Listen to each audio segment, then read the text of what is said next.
Today we are starting a new series called No Pain, No Gain. And for the next 3 weeks, we're going to be talking about difficulty and hardship and struggles that we sometimes face in life and whether any good can come from it. Because often I think when we think about difficulty in our life versus comfort in our life, it feels like comfort brings forth a lot of good things and discomfort brings forth bad things. But I don't think it's always the case, but here's why I think we think that way. A couple of years ago, when YouTube still had that function with the ads at the beginning and you could click like skip ad after 4 seconds, you remember the good old days? That's not the good old days. The good old days were before the ads, right?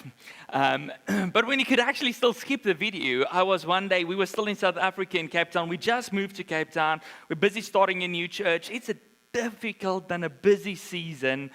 And this random ad pops up, but it's not actually an advertisement. I still don't know what it was. It was like a short film, and it was some famous actor that was actually in it. Don't ask me actors' names. I don't know. They all look the same to me.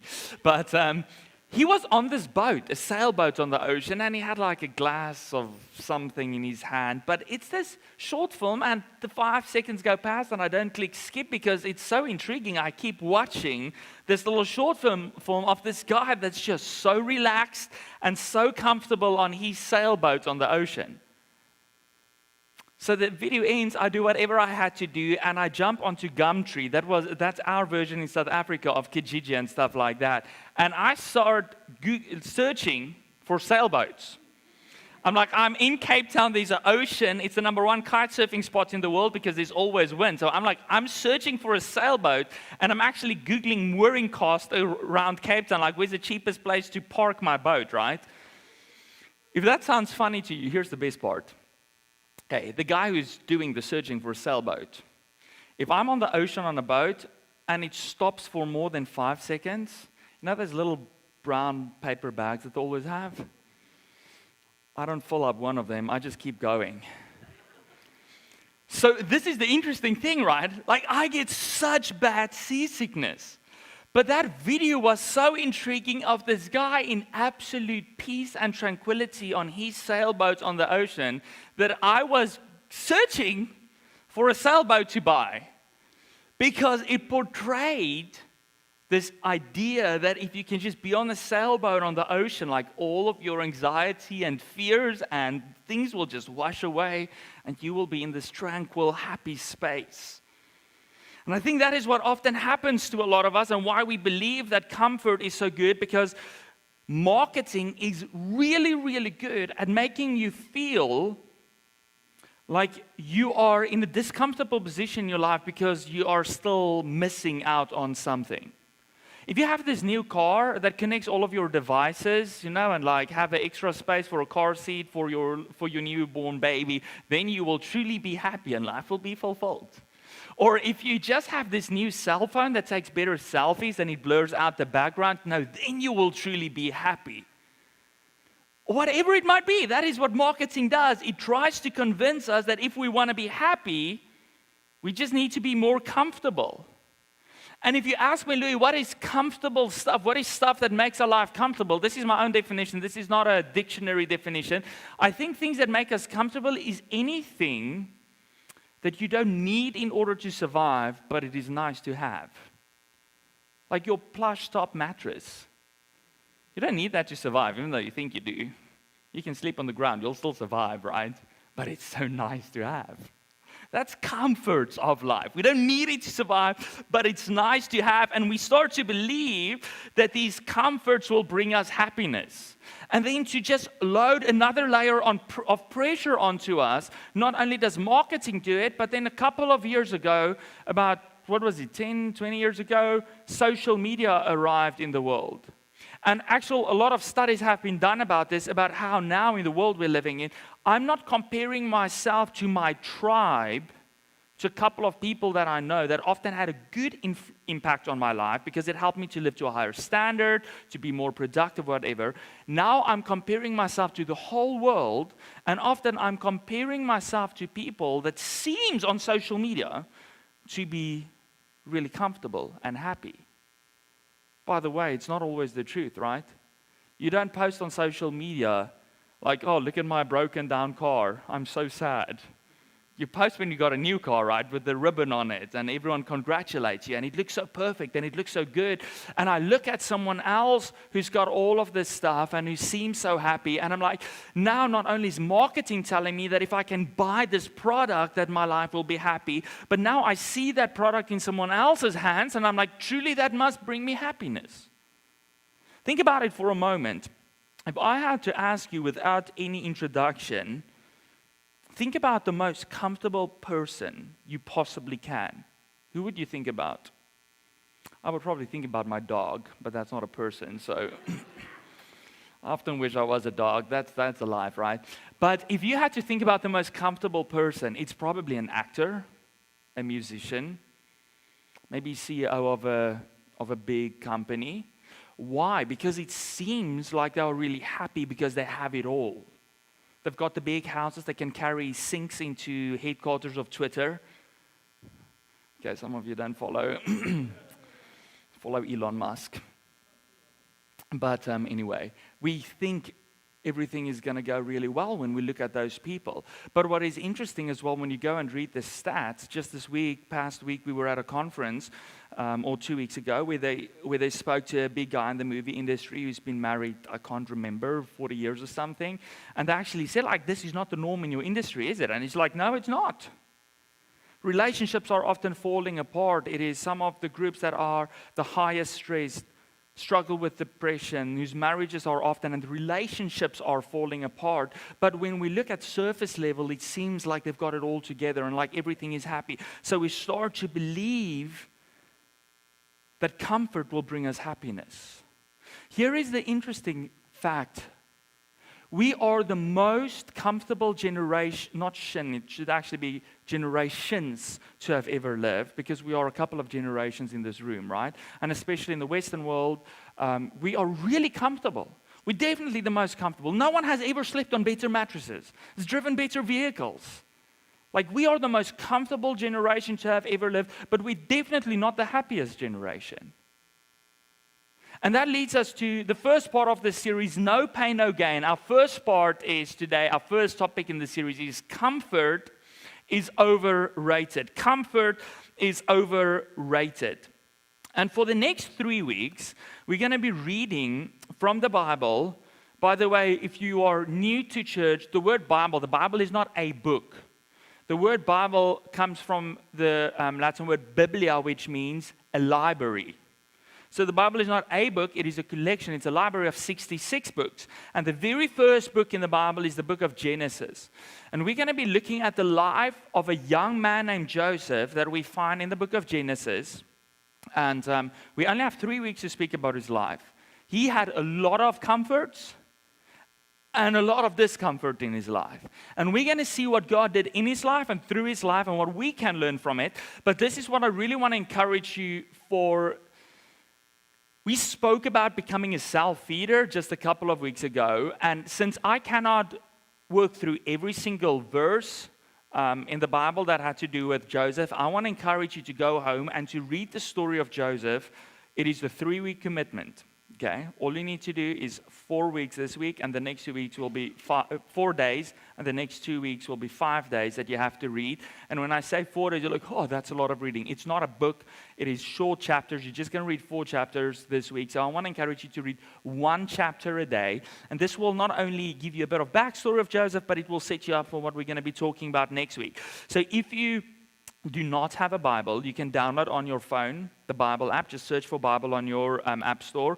Pick a translation. Our New International, New Living is a good translation for you to understand. Or speak to us. We've got Bibles. We can give you a Bible for free, so if you need one. But then go to the first book of the Bible, Genesis 37. And this week, if you're making notes, I want to encourage you to take 4 days. Each day read 1 chapter. Chapter 37, 38, 39, and 40. That's what we're going to be reading this week. And today, we'll be in Genesis 37, verse 3 to 8. Not a lot of backstory on Joseph. His dad was Jacob. There's some backstory on him, but he had a whole bunch of sons, and Joseph, the man that we'll be reading about, was one of them. we'll be reading from Genesis 37, verse 3 to 8, and from the New Living Translation. Jacob loved Joseph more than any of his other children, because Joseph had been born to him in his old age. So one day, Jacob had a special gift made for Joseph, a beautiful robe. The Hebrew says a colorful robe. So we don't know exactly what that meant, but it was so impressive. You will see now that his brothers despised him for getting this robe from his dad. His brothers hated Joseph because their father loved him more than the rest of them, and they couldn't say a kind word to him. So one night, Joseph had a dream, and when he told his brothers about it, they hated him even more. Listen to this dream, he said. We were out in the field tying up bundles of grain, and suddenly my bundles stood up and your bundles all gathered around and bowed low before mine. And his brothers responded, so you think you will be our king, do you? Do you actually think you will reign over us? And they hated him all the more because of his dreams and the way he talked about them. Joseph was a comfortable boy. He was his father's favorite. Jacob was not a poor man, so Jacob gave him the best of everything he had. He had a robe that everyone was jealous of it. Like, it was a designer thing to have, right? Like, it was so impressive that his brothers were jealous about it.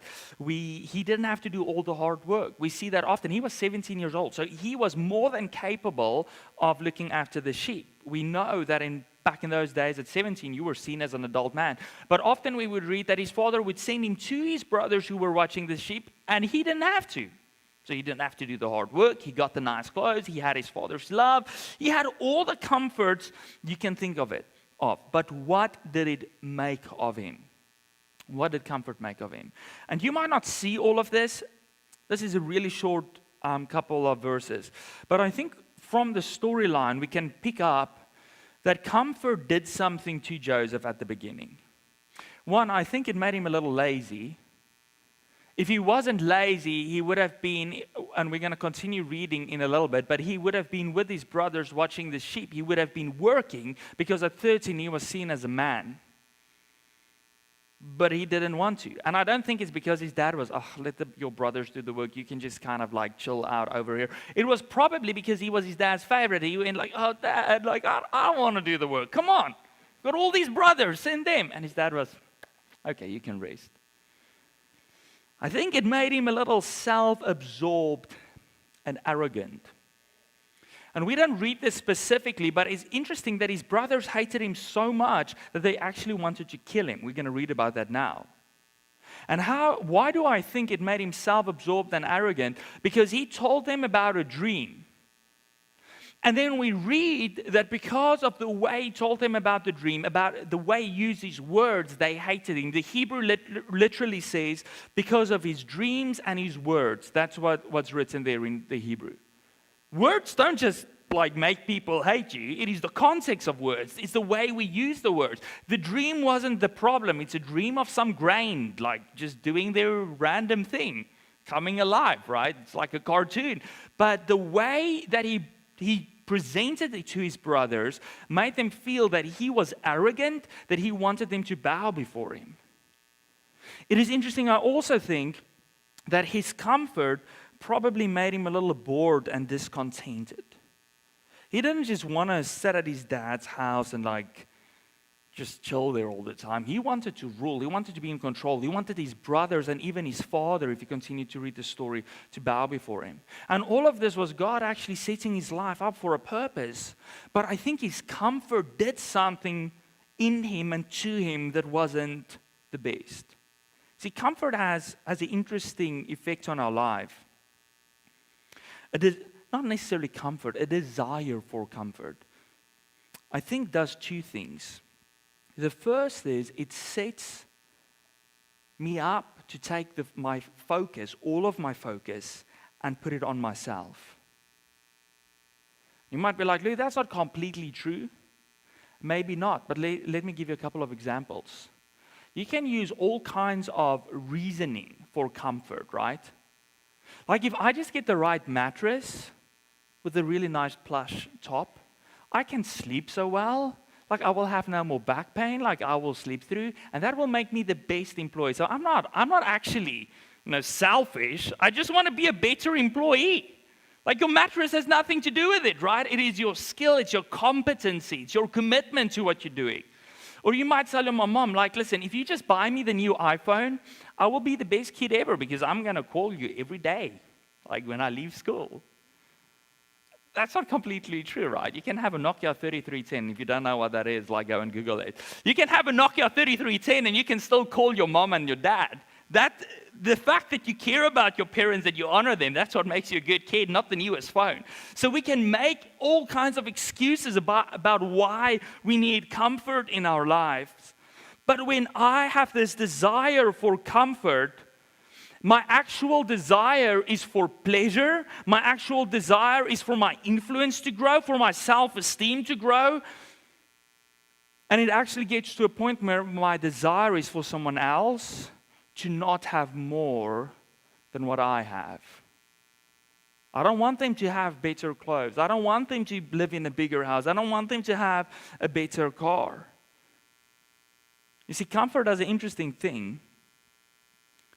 It makes me see what I do not have and what others do have, instead of making me see what I do have and what they don't have. It's interesting, right? We never really compare ourselves to people who's got less than us. We never go like, oh, I'm so blessed. Sometimes we would say that, but that's not the mindset that I live with. That's not my worldview. We go from this perspective that I don't have what someone else might have.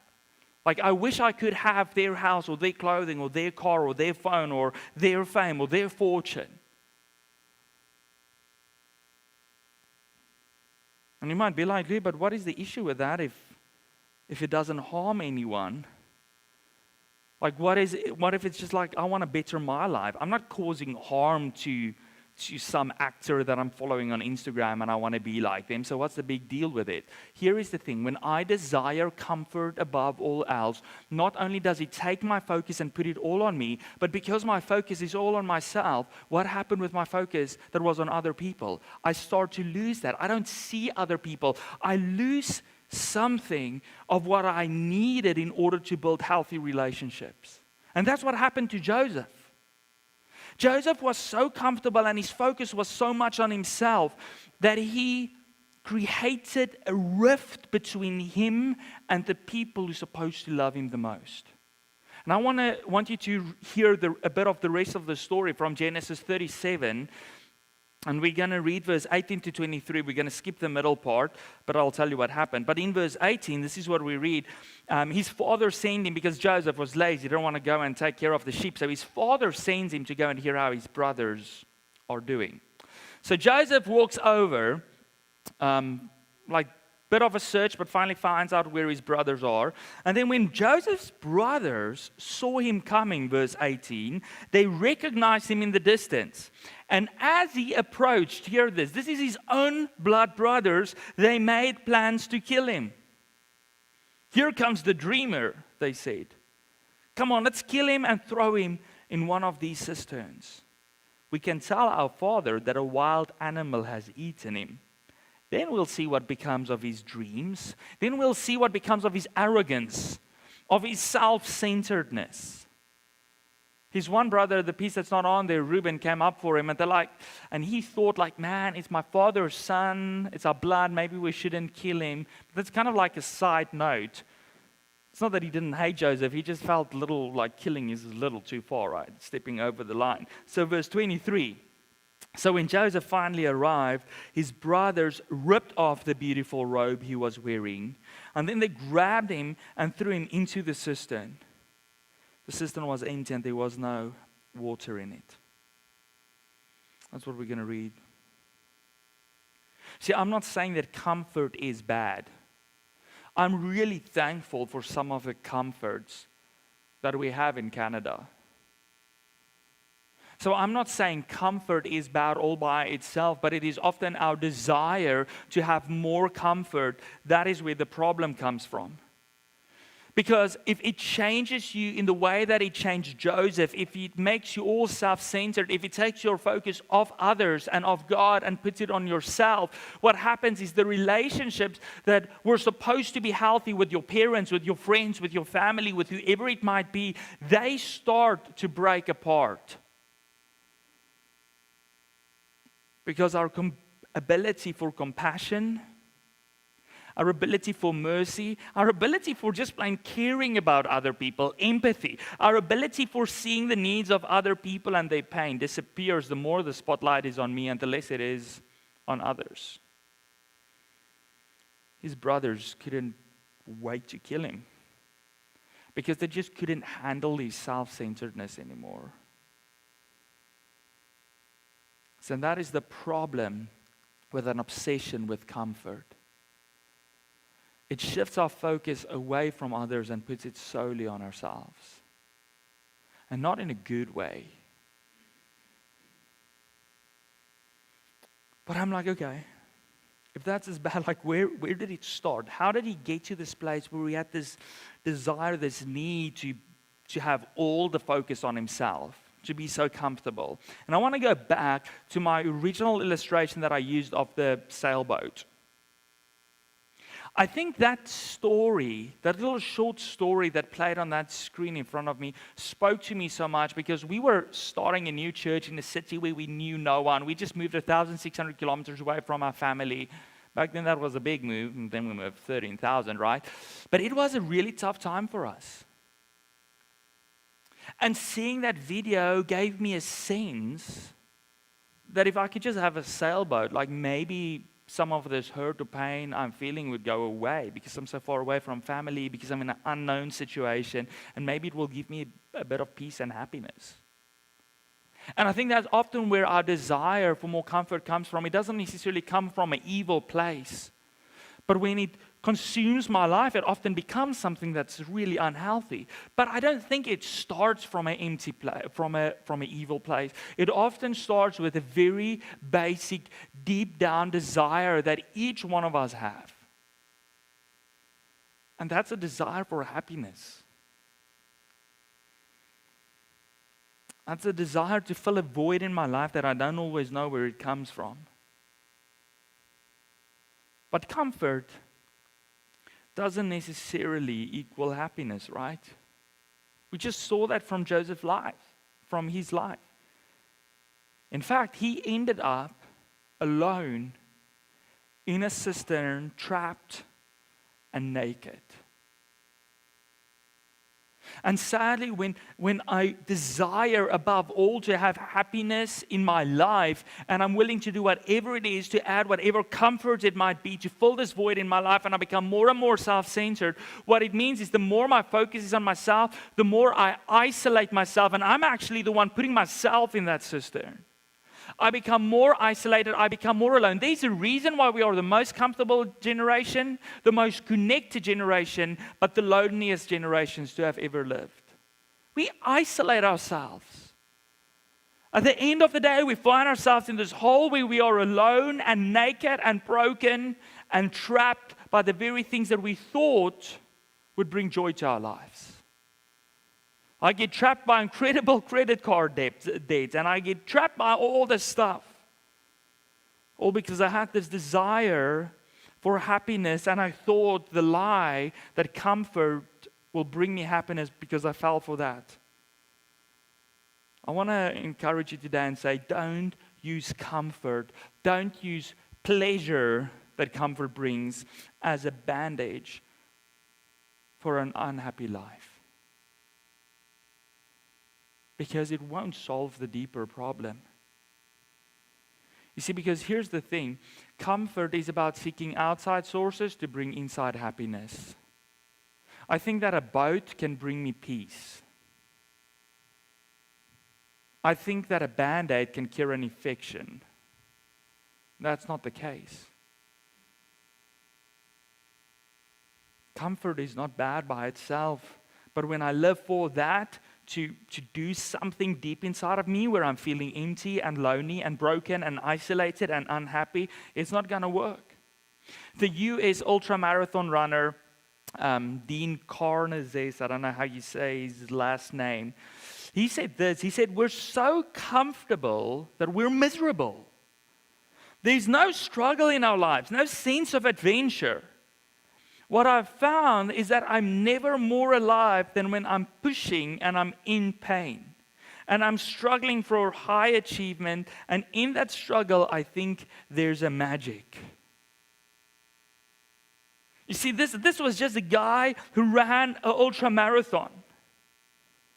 And he said, the pain is actually good for me. When I push through that pain, it helps me to complete this race that I'm running. But I want to say to you that I think the same translates to our lives every day. We think that if I can cut all pain and I can fill my life with comfort, then I'll be able to finish the race. But you're not going to finish the race based on comfort.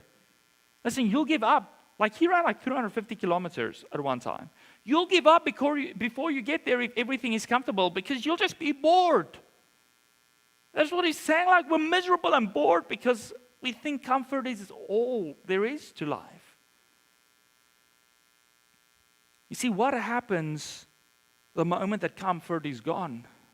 What happens when the bank takes back your car? What happens when you did get the shoes you want, the sneakers you want, but now your friend's got some even more expensive sneakers? Then suddenly all the comfort that I thought would bring me happiness doesn't sustain that happiness, and I have to start all over.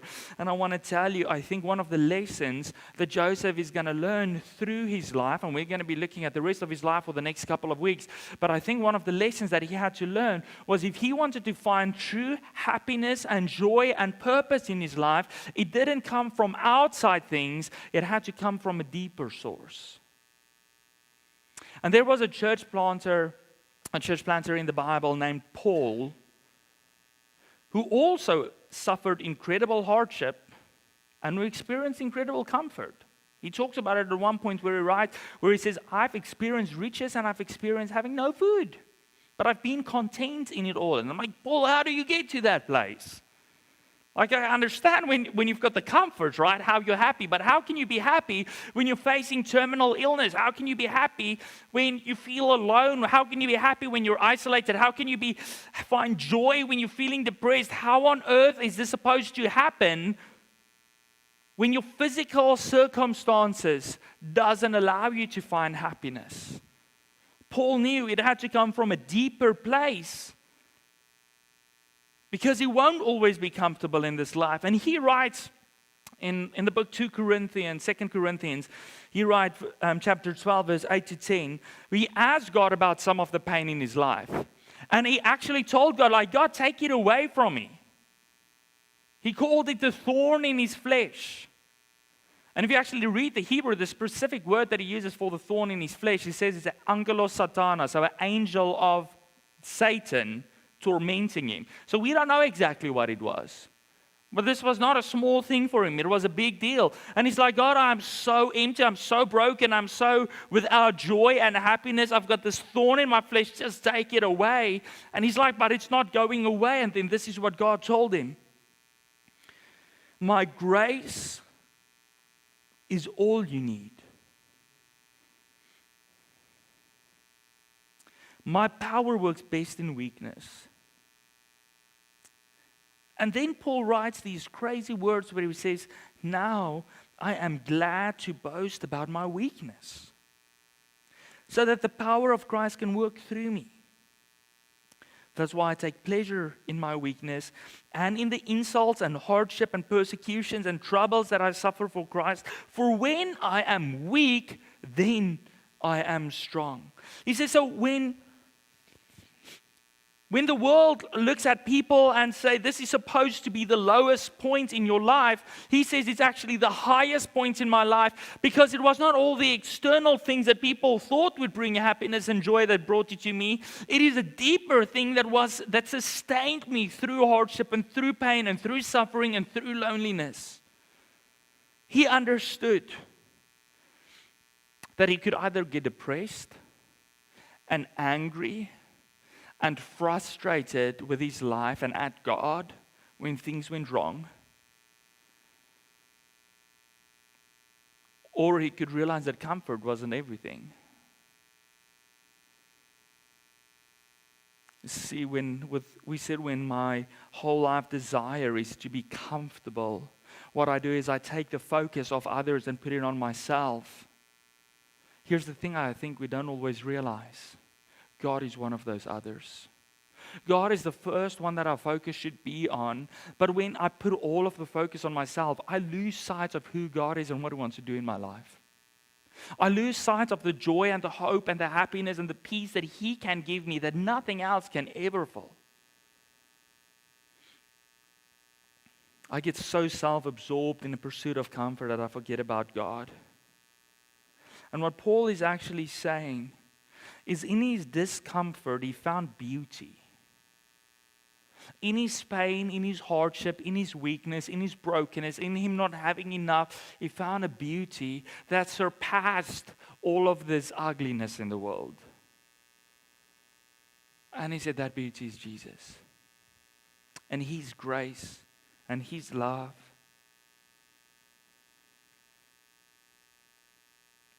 And I think that is why true happiness can never be found in comfort. Because no matter how many band-aids we try to stick on ourselves, if we're bleeding internally, they will never help. And I don't know what you are pursuing in life, maybe intentionally or unintentionally.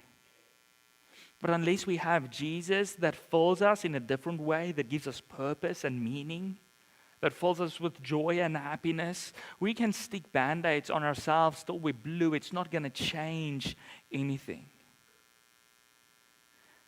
And I believe this moment that we read about with Joseph, his years of self-absorption, of self-centeredness, of making everything about comfort, and then his brothers finally tearing all of that comfort off him and throwing him in a pit where they sold him as a slave to Egyptians. You can go and read that part yourself at home. Through all of that, I think that was God's teaching moment to teach Joseph where true happiness comes from, where true purpose comes from, where true meaning comes from. And that set him up for a life of greatness, despite discomfort, despite setbacks, that I think we can all just admire. Don't let discomfort steal your happiness. Comfort is overrated anyway. I don't know what discomfort you're facing. And I'm not saying that your pain or your discomfort or your unhappiness is insignificant. I'm not saying that. It might feel to you at this moment like it's consuming your whole life. But the comforts of this world, the external things, is not going to fix it.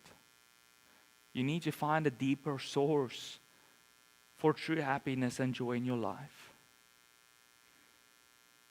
So what new pleasure were you attracted to?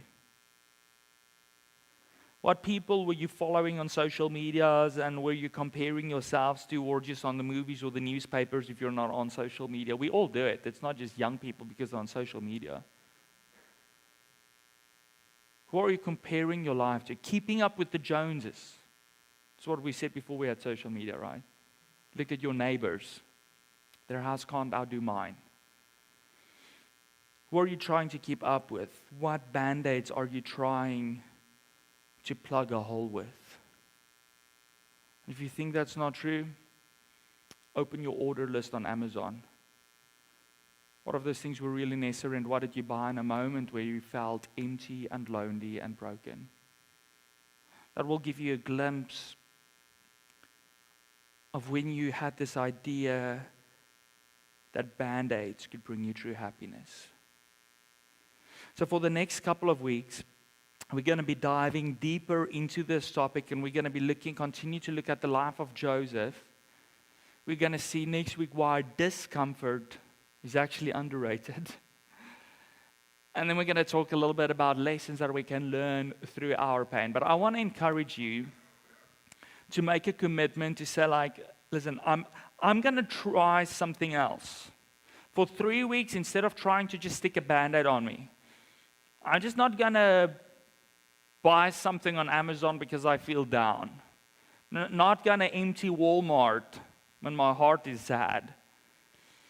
for the next 3 weeks, I'm going to try to fill my life in a different way. And I want to encourage you to read those 4 chapters this week of the life of Joseph, but then to also incorporate healthy habits into your life that will help you to take a next step closer to Jesus. Because it's no good knowing about Him.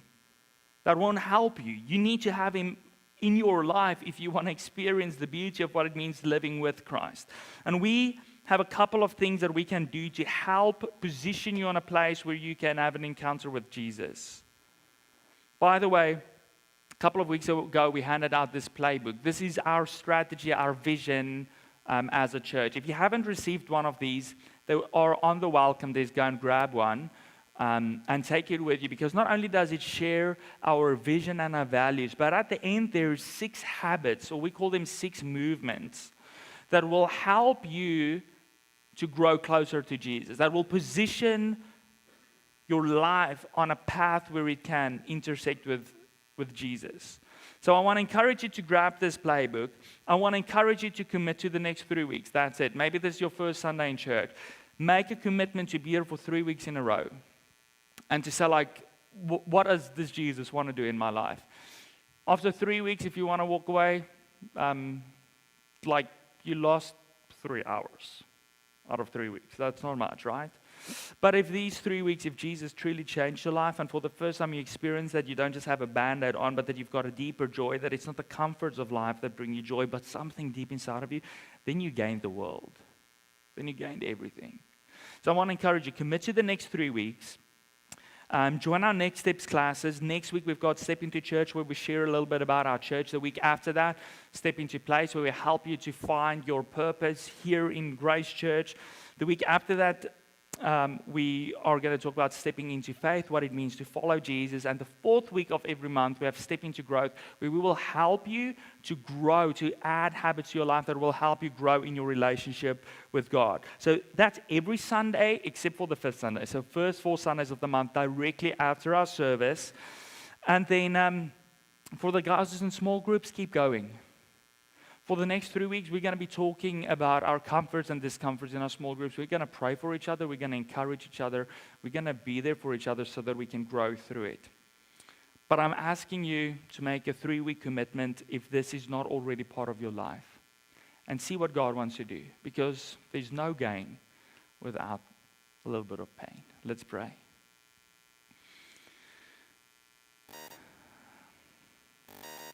Jesus, you know each and every person sitting here today. Each and every person watching this online. You know their hardship.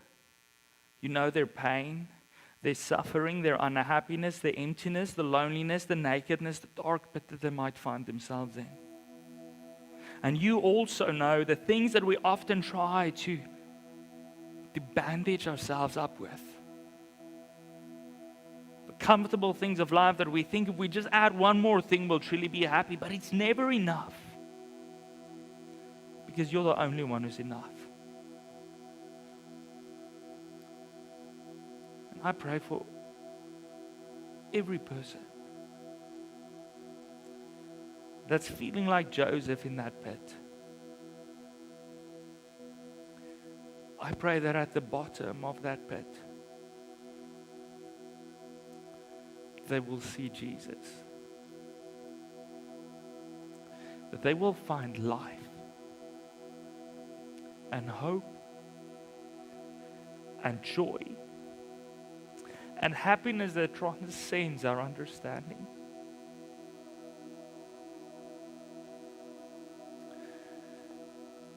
You are enough. And I pray that we will find that in you. We pray in Jesus' name. Amen.